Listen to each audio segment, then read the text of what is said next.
Hello Scrappy friends, it's Paige Evans and I'm so excited to do a walk and talk through my finished 4th of July album for 2024. This is my third year in a row documenting our annual family reunion to Wallace, Idaho, and you can find the full walk and talk flip throughs of these albums on my YouTube channel, and I will link them in the description as well. So this was the first one that I made. It was actually the second year that we went to Wallace. We also went in 2021, but I didn't document it.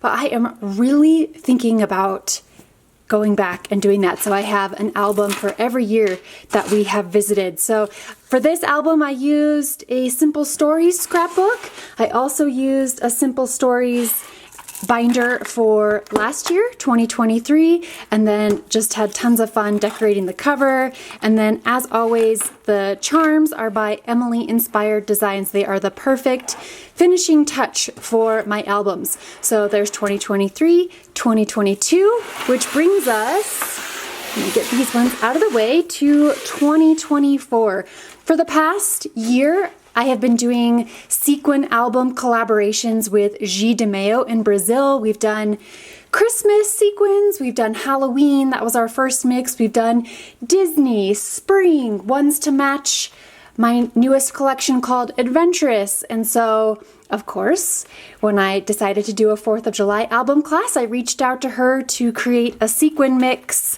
for 4th of July. So it features red and blue round sequins, blue stars, and some larger white stars. There's both sides, and it's 6 by 8 in size. Another charm by Emily Inspired Designs, and then on the cover, I used a bunch of embellishments from the Flags and Frills collection by American Crafts, and then some buttons that I found on Etsy, ribbons, and more. Oh, there's also little enamel dots sprinkled throughout. All right, so that is the cover. Used the mini gold stickers to say 2024. Let's look on through. I didn't add anything to the front inside cover so that the sequins could really sparkle and shine, nor anything to the spine because the spine mostly gets covered from the dangly charm. But again, I just want the sequins to be the star of the show. The introduction page I made with my custom fireworks transparency. I'm sold out of these ones, but you know, if there's enough interest, I could always place another order. And then another thing I love to do on my albums is attach ribbons and trims onto the edge of every single page. So did that.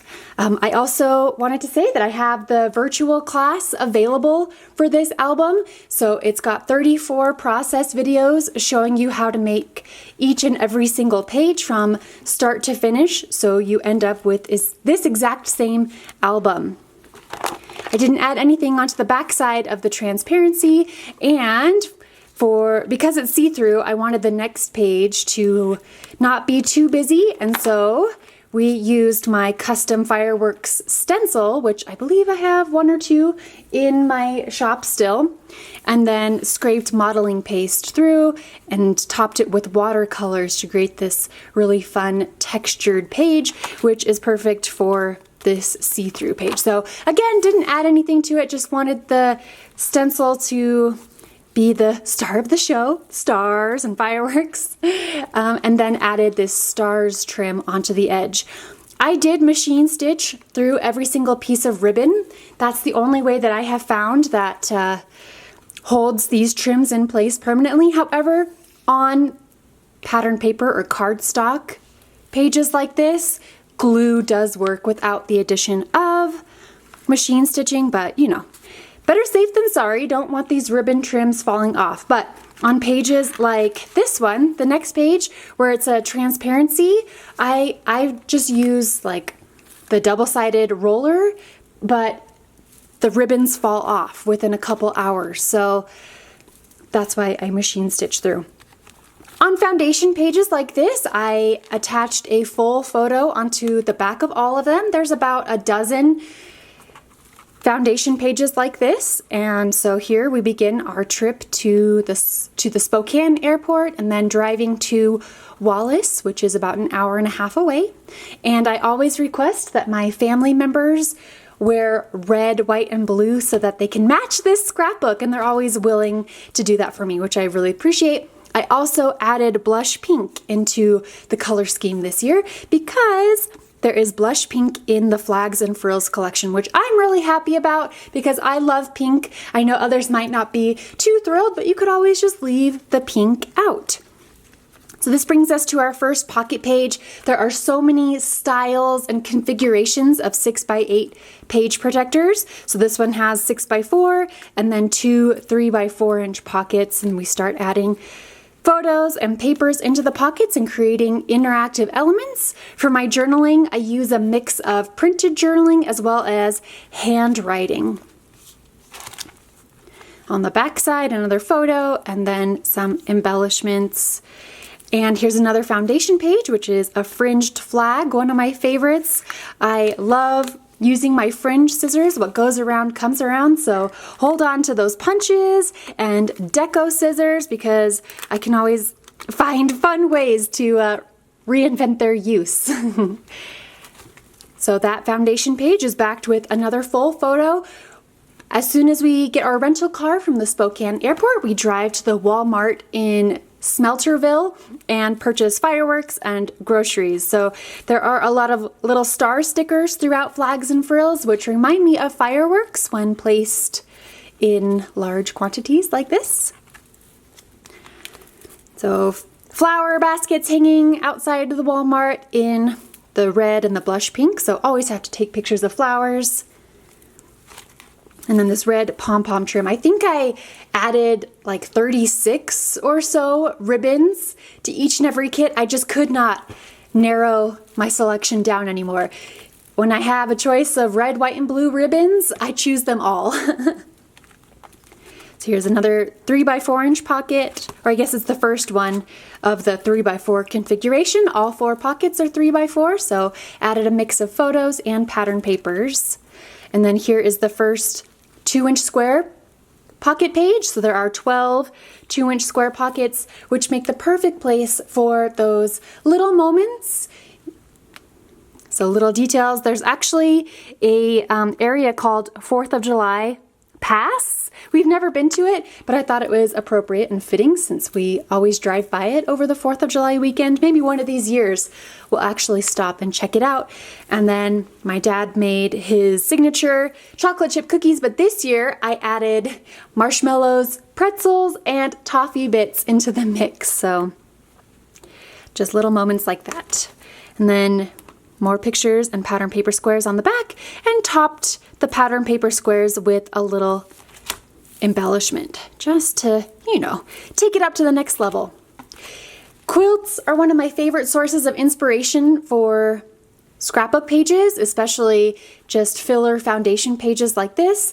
The quilt pieces, the little fabric pieces, translate so easily to pattern paper pieces. So fabric to pattern paper, and this page utilizes a 1-inch square punch, all cut in half and then paper pieced into these chevrons. And like I said, the virtual class includes the step-by-step, the process video. So the video watching how, as well as instructions, written instructions.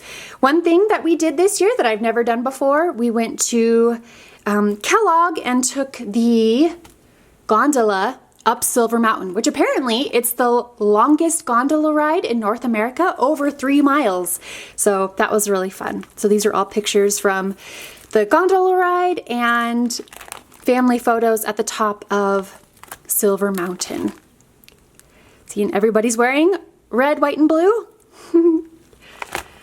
Okay, this page features my custom bunting metal die. I do still have that in my shop, I believe. And the class includes a very quick and easy way to back this cut file. Or it's not a cut file, kind of like a cut file, but it's a metal die. So you can see each bunting has a million little pieces, but I did not back them one at a time. I show you a quick and easy way to do that. And I love this trim on the edge. family photo up at the top with this is actually my cousin, but she's younger than my daughter. Kind of funny how that works out. So she's an honorary member of the Taylor family. Her last name is Taylor. This page is a 6x4" pocket page, and I grabbed it from my stash because I had so many photos that I wanted to include into this album.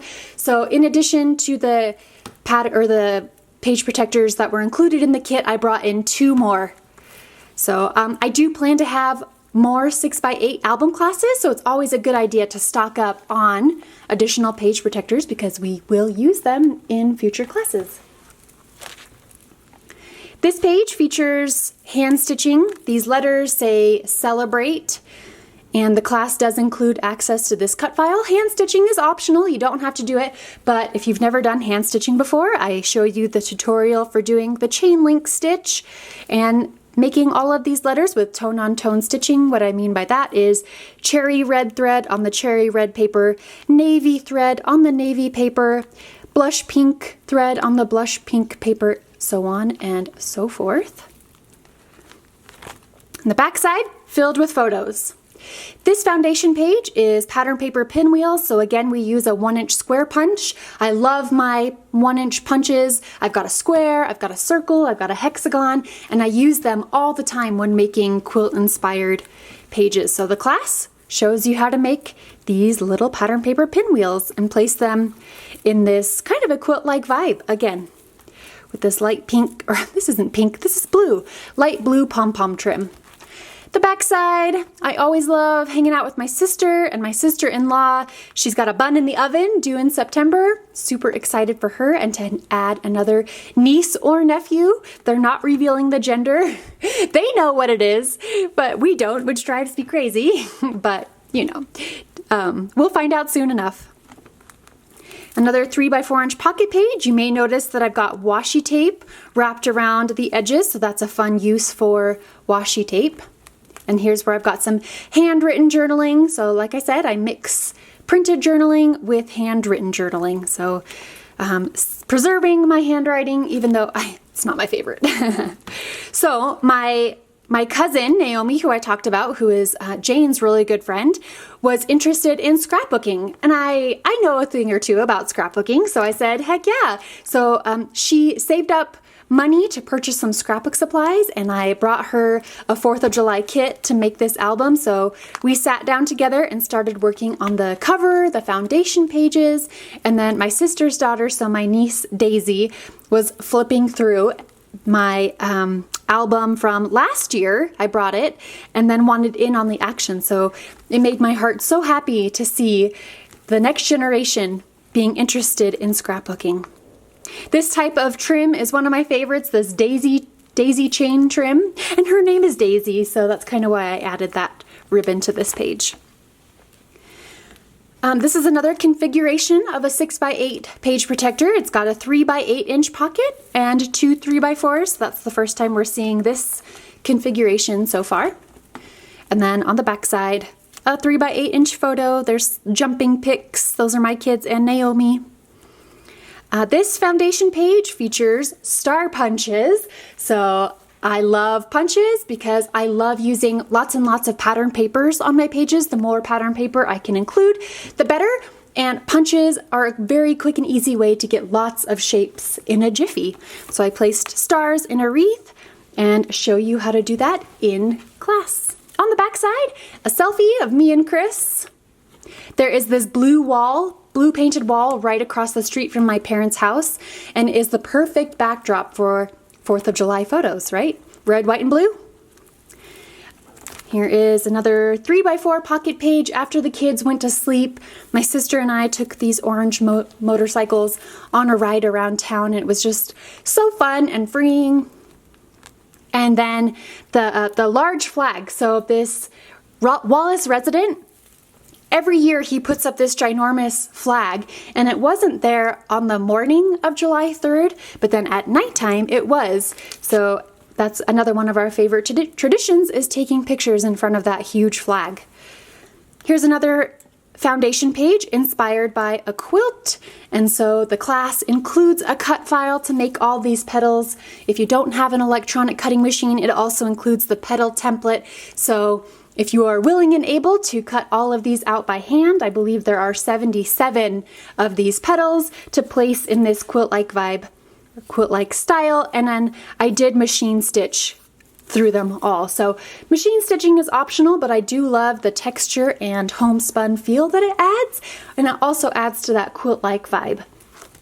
So here's that ginormous flag that I was talking about, and we always take every configuration of photos like a wedding, right? So here's the entire family minus my parents, who say they're never in the photo, but they were literally in the photo last year. They're so funny.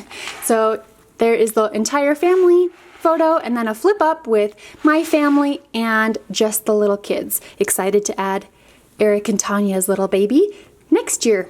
So fun photo flip. And then more photos, just the girls, our family, Allie's family, the little kids again. And then our family, Chris wearing my sequin jacket, which I'm actually wearing right now, from Amazon. I can leave a link. And then little Miss Zula being adorable, and then my brother's family. There's Fox and Jane. This is the 6x4 and 3x4s. Another interactive pocket card. And then every year we go to the Coeur d'Alene River. So here's photos from that occasion. The water was freezing. You should have heard the shrieks and shrills my mom was making as she crossed the water. It was so funny. So this is actually a 2x2 pocket page protector, and usually there's one more row, but I cut it off because I am sure I could have found more photos, but I also love having the different sizes and styles. So just trimmed it off and made it a 3x3 grid like that. Ooh, another hand-stitched page. I love hand stitching. So the class includes this cut file and template, and also the list of DMC thread colors that I used if you want to make this same exact page. And I show you how to do the chain stitch, this star, this firework, and the heart. Backside. Love taking pictures with Tanya and Allison. They are great picture takers. They always know just the right way to pose. So I follow after their lead. And then pictures with my sister, myself, and backing a cut file, another one of my favorite techniques. So the class includes this cut file and how to back it quickly and easily. Here's my mom and sis. Love them. Flowers, flowers, flowers, flowers, flowers. I love flowers. Oh, and more flowers. So this foundation page, we use circle punches to create this flower garden. On the back side is our annual 4th of July barbecue. So it's not just my entire family, it's also my dad's 2 brothers and their entire family. So we are filling up this backyard, and it's only gonna get bigger. All right, here's some more photos from the backyard barbecue, and then we get into 4th of July with lighting off fireworks. Look at these pies from May's Market, little tags for holding captions and journaling tucked in between photos. And then just some random moments from Wallace. I can't always fit my photos into like chronological order, so I tuck them into these 2-inch square page protectors, or 2-inch square pockets, kind of at the end. Here is a sequin shaker pocket in a 4x6-inch page protector, and then we seal the top so that the sequins don't fall out with the fuse tool from We Are Makers. This foundation page features stamping, so we create our own pattern paper with the acrylic stamps in the Flags and Frills collection.